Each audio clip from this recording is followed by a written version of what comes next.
Good afternoon and welcome to The Rundown. I'm your host, Captivating Christian, and here's some of your top stories for today, the 24th of August. Marco gains hurricane status as the Gulf Coast braces for a possible double hit as Laura also looms. Washington postal workers defy the USPS orders and reinstall mail sorting machines. A black man in Louisiana dies after being shot 11 times and tased by police. And Trump pledges to send sheriffs and law enforcement to polling places on Election Day. Wall Street is looting the American retirement system. The Trump administration is helping. In leaked audio, Trump hails low black turnout in 2016, the president's acknowledgement in a 2017 meeting with civil rights leaders that he benefited from black voters staying home. And doctors stole black factory workers' heart and transplanted it into a white businessman. Let's get to the news.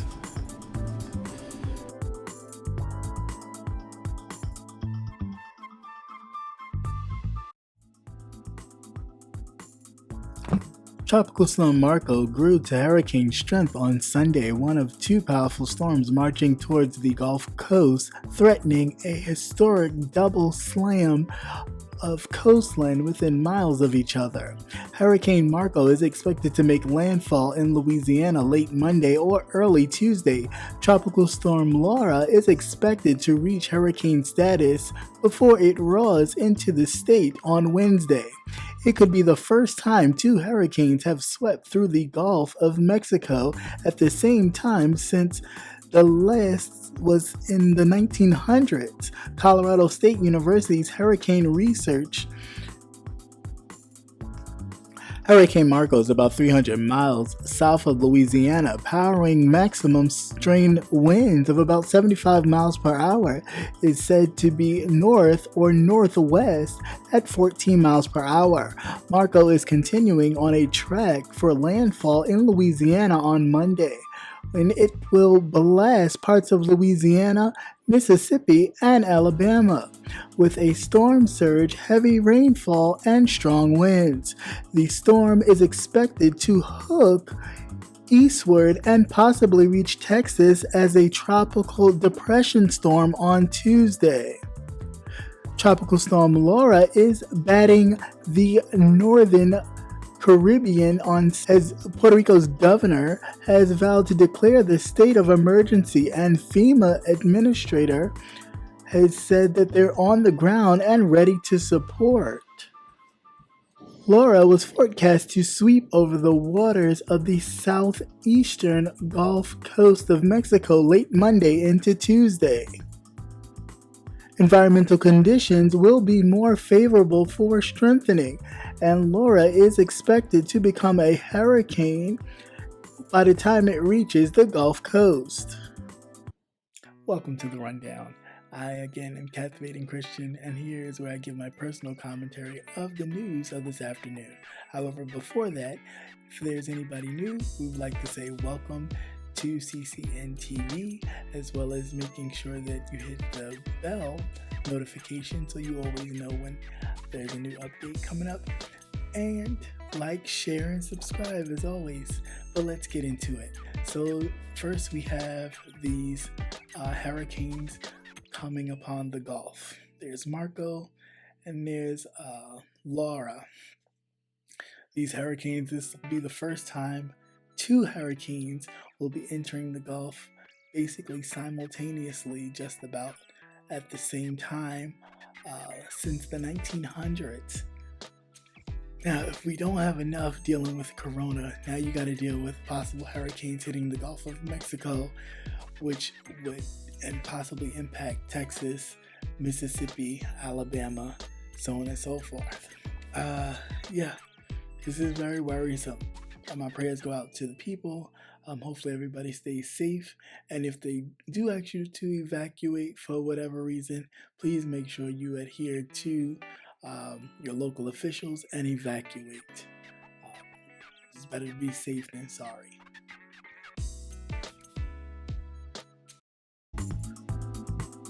Postal workers in Washington state have reinstalled high-speed mailing sorting machines, dismantled after the controversial orders from the U.S. Postal Service, despite the U.S. Postal Service orders not to put the machines back in use.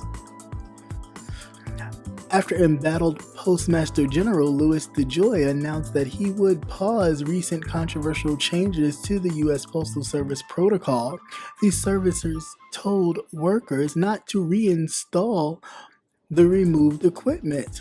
40% of the high-speed mailing sorting machines in Seattle-Tacoma area are disconnected or dismantled since the changes went into effect.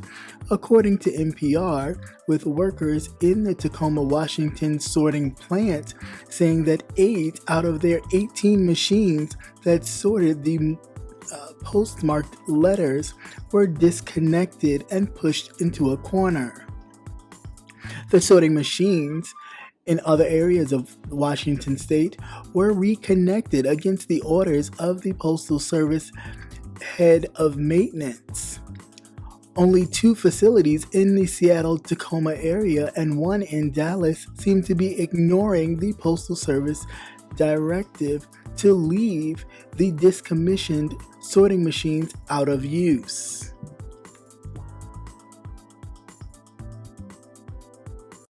Alright, now as far as this post office, Postmaster General getting rid of all of these sorting machines and then saying that they cannot be reused, I say kudos to the people of Washington state deciding to reinstate these machines and not really listen to the Postmaster General, because at the end of the day, a lot of people do know it is not to try and save the post office money, that it is done to ensure that the current president wins another term as president of the United States. And some people aren't here for it. So I do definitely applaud people for standing up, telling truth to power, and really there's no reason for the machines to be gone, meaning that they help sort the mail and get the mail out, to the people as it's supposed to, instead of people doing it by hand and maybe slowing down the process. Then so be it. I mean, if the machine is actually dysfunctional, then replace it, because the machines have already been paid for. So for you to say that they're expensive, how? Makes no sense. But yeah, definitely glad that a lot of the post offices in the state of Washington are standing up to this foolishness and not letting it go down, not on their watch. So kudos to them. Hey, this is Captivating Christian here to remind you to tune in to Politics and Wellness every Tuesday night at 8 p.m. Politics and Wellness every Tuesday night at 8 p.m. You never know what you might get.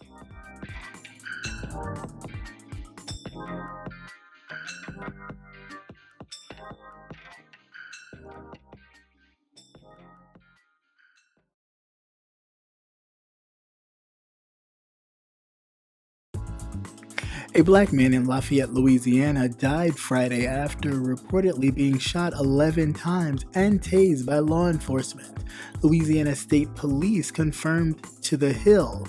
The agency identified the man killed as Trayford Penningdale, age 31, of Lafayette. A witness told the Daily Advisor that the assailant appeared to be carrying a knife when he was tased and was walking away from police and towards a convenience store.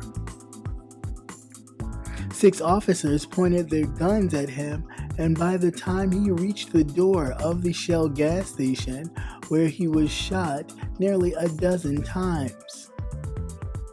Pellerin was taken to the local hospital where he eventually died. Louisiana State Police is reportedly investigating the shooting. And here we have another shooting of a black man who happened to be carrying a knife this time. but walking away from the police nonetheless. Now, I know police are trained to disarm, assailants. So I don't understand why the first thing you do is kill. Maybe somebody who's in law enforcement in the chat can explain that one, but I just feel like there's other ways you can disarm an assailant that is walking away from you than to shoot them 11 times. I think that was a bit excessive. And again, this is the reason why we're not saying get rid of police. And I wish people can stop spinning that. It is to defund the police departments, which means that they get a lot of money. And a lot of it could be going to other outreach programs like mental health, like abuse of drugs, alcohol, or housing, education, than to be used to militarize the police when they're supposed to be protecting and serving communities instead of treating the communities like a war zone. And be sure to join Jay Wilson, Rebel Sun, The Official Kingpin, Conscious TV, and Captivating Christian this and every Thursday at 6:45 Central Standard Time, 7:45 Eastern Standard Time for the Gentleman's Panel, where we are not afraid to go there and discuss an array of topics. See you there.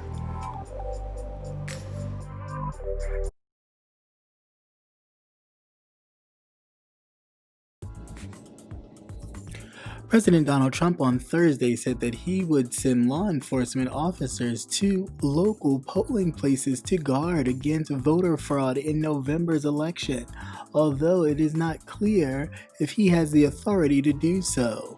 Trump's comments came as his campaign works to recruit tens of thousands of volunteers for what Republican officials have said could be their largest poll-watching operation.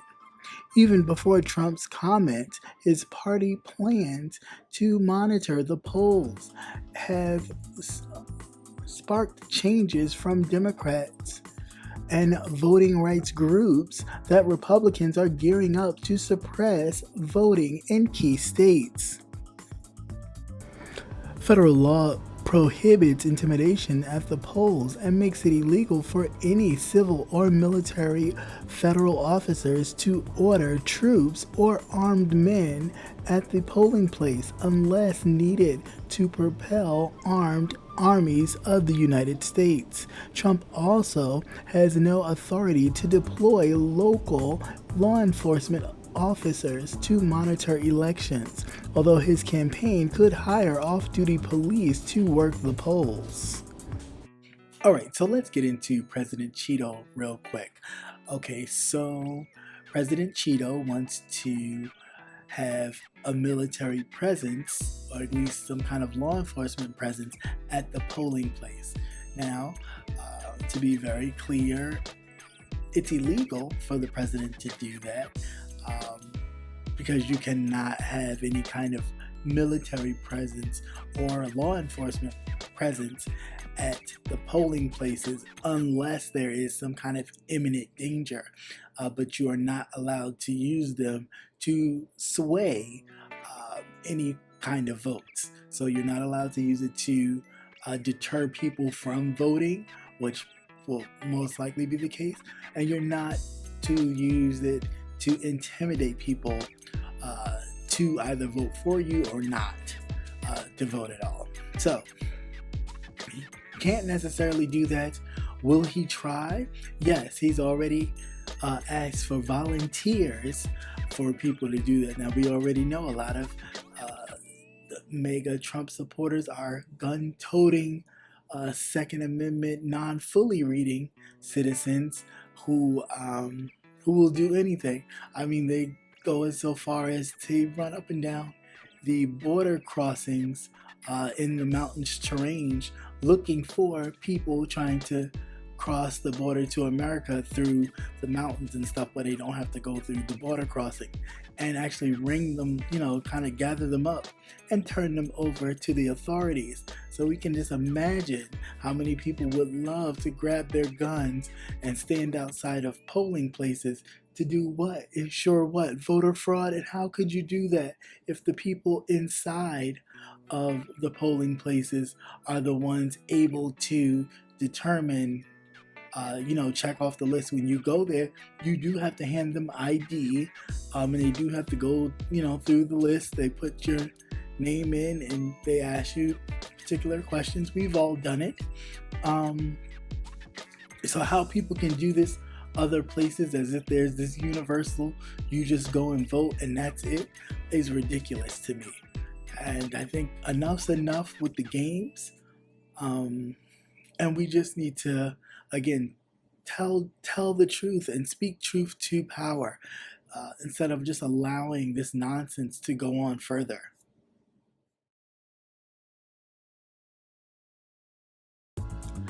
The Trump administration is pushing dramatic change to the American retirement system that will benefit Wall Street, but push average citizens into plans that are riskier, less profitable, and loaded with high and hidden fees.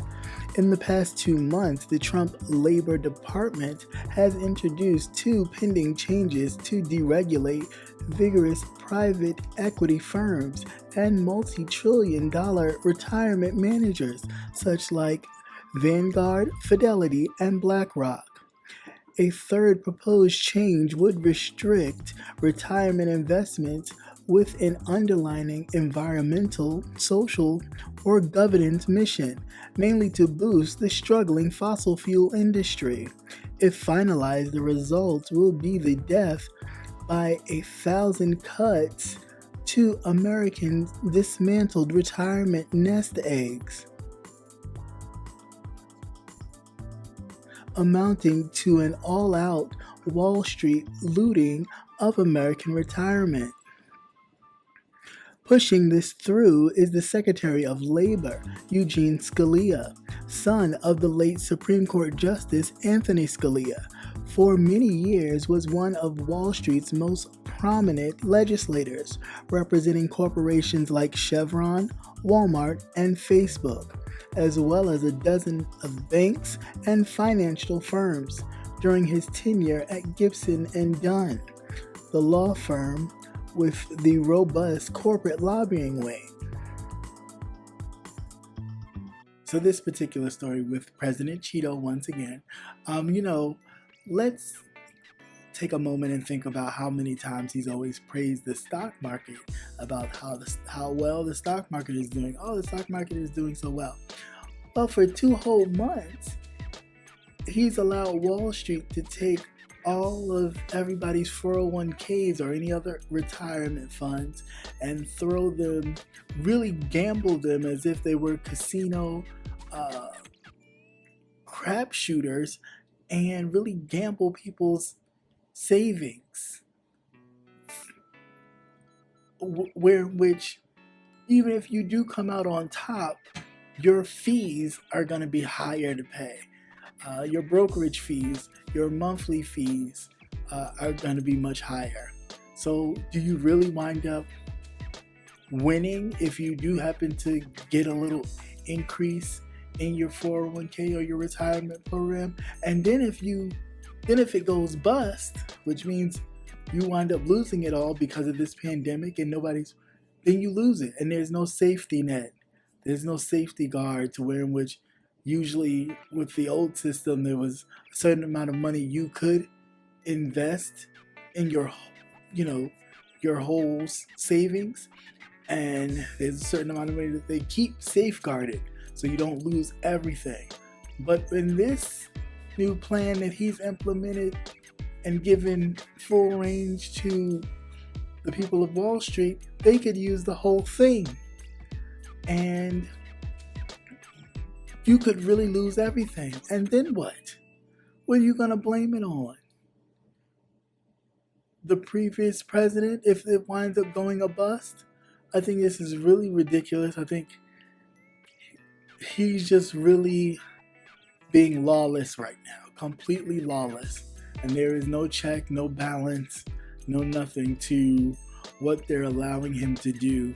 He's acting out, and they're just allowing it. And it's so sad. And the fact that we are so focused on this pandemic that I didn't even know this was happening, which makes me start to second guess my savings and make sure that my retirement savings are safe.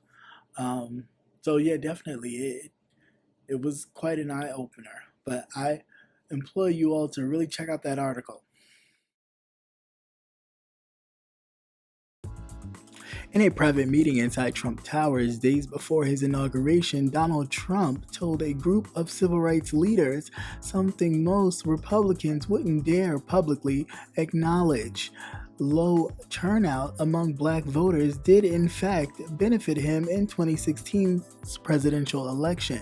Many blacks didn't go out to vote for Hillary because they liked me.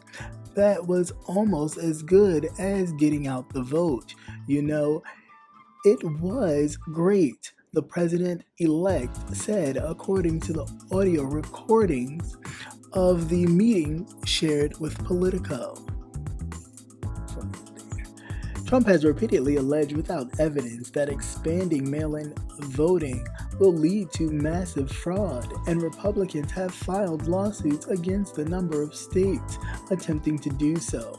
Higher voter turnout attempts to benefit Democrats. Low turnout among black voters in key states is one of the reasons why Hillary Clinton lost to Trump in 2016, and voting rights activists have warned that GOP efforts to limit access to absentee ballots could keep many from voting in this fall's election, particularly black people, seniors, and others at high risk of COVID-19.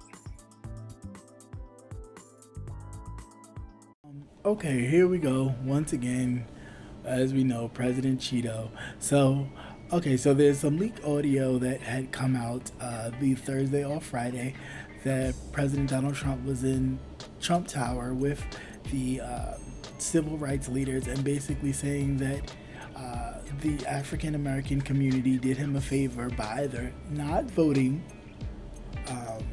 which helped him win anyway, or basically for not voting. What can I say? Yeah. And again, when people say, "Oh, my vote doesn't count, my vote doesn't count," it does count. It very much does count. They know it counts. But anything they can do to deter you from using your vote, they will do, and they will continuously do because it works in their favor. They don't have to worry about you showing up at polls. They won't. They don't have to worry about you advocating for your right to vote or your right to do anything as a citizen in this place we call America that we were brought to. They will deny you. Knowledge is power in every sense of the word, and your knowledge and the power in your vote is very important, and they will dismantle it and take it from you any chance they get. So please, I implore you all to register to vote. If you are registered, make sure everything is correct as far as change of address. If you have changed, if you're doing voting by mail, absentee, or your ballot by mail, please make sure you know the deadlines to where in which you can apply for the mail-in ballot and when you can send it in. And then if you don't feel comfortable sending it in by mail, you can find out where your local ballot turn-in box is to where you can drop your mail-in ballot off at a designated location spot where all ballots will be dropped off. Okay? So please do that. It is important that we make sure our votes count, and we cannot sit this one out. Our lives depend on it.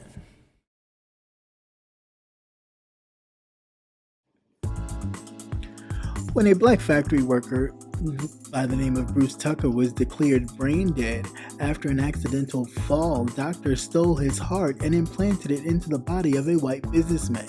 His grief-stricken family only discovered that the 54-year-old's heart was missing when a small-town funeral home director told them it was gone, along with both of his kidneys. Bruce's family launched the first ever court case of its type for wrongful death, but America's medics raced to become the world's first leaders in the brave new world of transplants. They lost their fight for compensation. The story has faded away with time, but now Bruce's tragic demise is told in a new book, The Organ Thieves, which examines medical morality and mortality. Set in 1968 against a backdrop of civil unrest, Bruce's death played out against the backdrop of racial conflict, the pursuit of medical excellence, and the determination of two surgeons to perform their first heart transplant.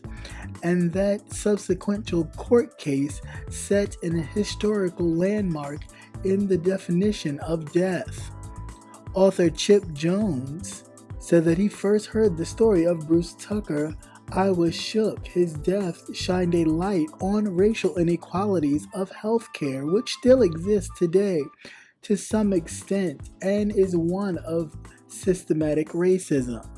Bruce, who has grown up on a farm, was a simple man who worked in an egg processing plant and sent more than half of his wages home to his mother, Emma, who was 80 years old and who lived an hour away and looked after his 15-year-old son, Abraham.